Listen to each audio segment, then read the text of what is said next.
wonder what's on TV.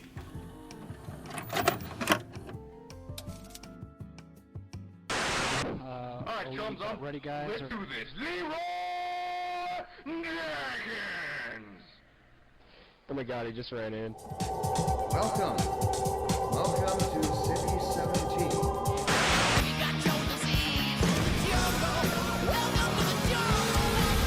didn't have any fancy schmancy tanks. We had sticks, 2 sticks and a rock for a whole platoon, and we had to share the rock. Buck up, boy. You're one very lucky Marine. Peanut butter jelly time! Okay, it's game time. Howdy folks and welcome. I hope this finds you well. Today we'll be reviewing the year 2004 and find out why it might be one of the best years in gaming. Now, if that intro made you feel old, I'm right there with you. Or if you were confused about what you were seeing, I envy your youth. 2004 was an important year for myself and gaming alike. Who's editing this? Alright. It's interesting to look back 20 years because so much has changed. Gaming back then was not as popular as it is today, or not nearly as mainstream. There are reasons for that. Not everyone had a console and iPads weren't a thing. Plus, gaming PCs were a ludicrous amount of money for a good one. But there were movements in the gaming industry that the general public could not shy away from, and gaming was becoming a more respected field. Gaming has always had its works of art. I'm thinking Ocarina of Time, StarCraft, Final Fantasy VII, just to name a few. And with the rapid advancements in technology, looking at uSource Engine, plus Xbox Live bringing so many more people online, a whole slew of other factors, a lot of minds were interested in not just creating a game, but creating a cultural phenomena. Come on! Give it on for me!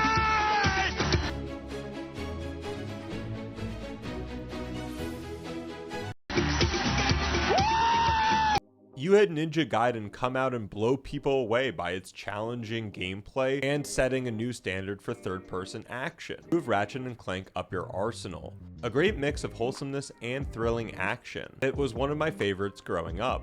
I need my star on the set pronto, capiche? You're breaking up. You know, I can see you, weasel boy. Oh yeah? How about now? How could you forget Doom 3?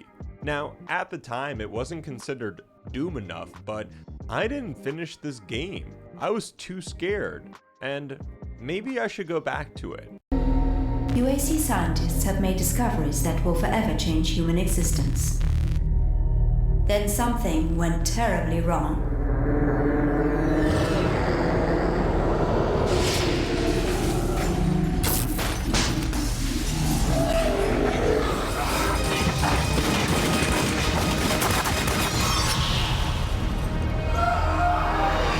View of the Suffering, a game I just covered on my channel. A fantastic spin on horror for the time. No shit about the man. I'm telling you, what I heard, he's all right. You can see how much 2004 has to offer. Thief, Deadly Shadows, Need for Speed Underground, hell, Sly 2 Band of Thieves? Are you kidding me? Well, well, General Clawfoot. We've got a lot to talk about. You wouldn't by chance know the security codes to the castle gates, hmm? This game was awesome. What even happened to Sly Cooper? Then you have a game that truly changed my perception on time. World of Warcraft. Half of the boys in my class played, and I can distinctly remember running home from school each day just to sign on my undead mage Molar WoW. Yeah, I wasn't the best at naming things. It wasn't just the gigantic world that you could get lost in, it was the people that you met along the way. And as someone in middle school that wasn't so confident, being a mighty mage that AoE'd down trolls or that conjured food for his group made me feel important. Say what you will about WoW, but there is something special about the game, and it's a testament that it's lasted 20 plus years with I think another expansion coming out soon. Another classic that still delivers memes to this day is GTA San Andreas. Oh shit, here we go again. Honestly, we could pack 2004 up and go home. San Andreas' map was just enormous, especially compared to the previous Grand Theft Autos at the time. It also featured so many different places that felt immersive. Rockstar is known for their level of detail now, but I think San Andreas put this on the map. You also have one of the best stories in a GTA game. Following CJ had so many twists and turns, and maybe even a tier or two. You also have an insane cast of characters, from CJ's brother Sweet to Officer Tenpenny, voiced by Samuel L. Jackson. Now you get this straight. We own you. You're ours. We can shit on you from such a height, you'll think God himself has crapped on you. You understand? Don't forget about the RPG-like elements, and the amount of activities that you could do, plus the soundtrack. San Andreas was one of those cultural phenomena that I was talking about earlier. Another phenomena struck the PC market with the release of Half-Life 2, and its accompanying Source engine. Before Source, a lot of developers would use scripts to sort of make the illusion that they had physics in their game. There were some physics engines in the late 90s that did collisions or gravity, like in Quake, but it wasn't until the Havok's physics engine, which featured in Max Payne 2 and Deus Ex Invisible War.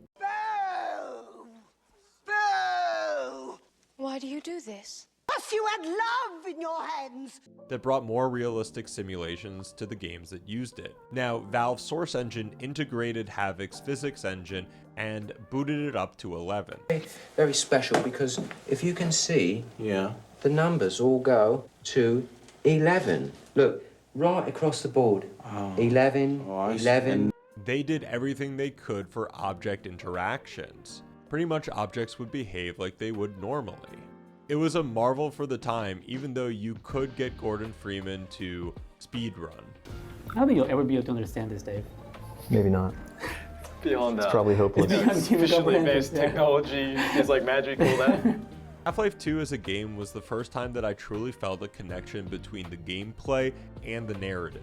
I still can't get over how well Valve depicts City 17, even to this day, and the inhabitants that live through this atrocity. Lead on, Freeman. You have chosen or been chosen.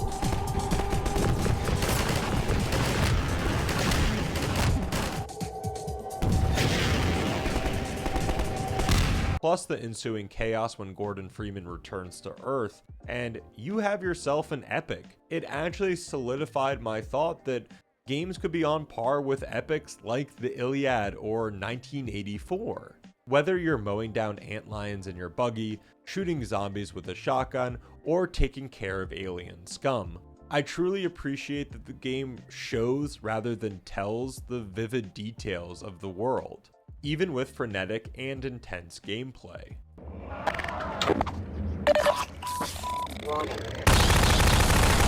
Look, I don't know how to follow up Half-Life 2 or GTA San Andreas, two almost perfect games that have nothing to do with each other. Honestly, if you played both during the same time, let me know how that was. Oh my gosh, I almost glazed over this gem I played religiously. Pandora Tomorrow? It's a fifth freedom situation. I need information. Whose side are you on? I should fight any war. I don't think it's safe to talk right now. Now, I love the Splinter Cell series, and it is a shame to see Ubisoft hates money. Like, what the heck? This is a slam dunk remaster, plus a multiplayer element? I mean, what are y'all doing? Pandora Tomorrow had great visuals, a cool covert ops story, and something that quietly brought a lot of people to Xbox Live: Spies vs. Mercs. Just when you thought the shadows were safe.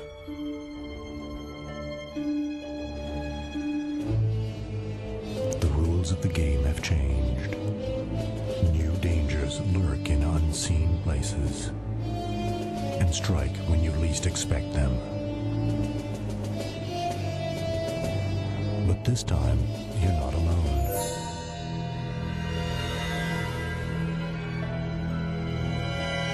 This was a great PvP game mode that honestly I had so much fun playing. It also was a great outlet when my mom discovered Counter-Strike probably wasn't the best game to be playing at the time.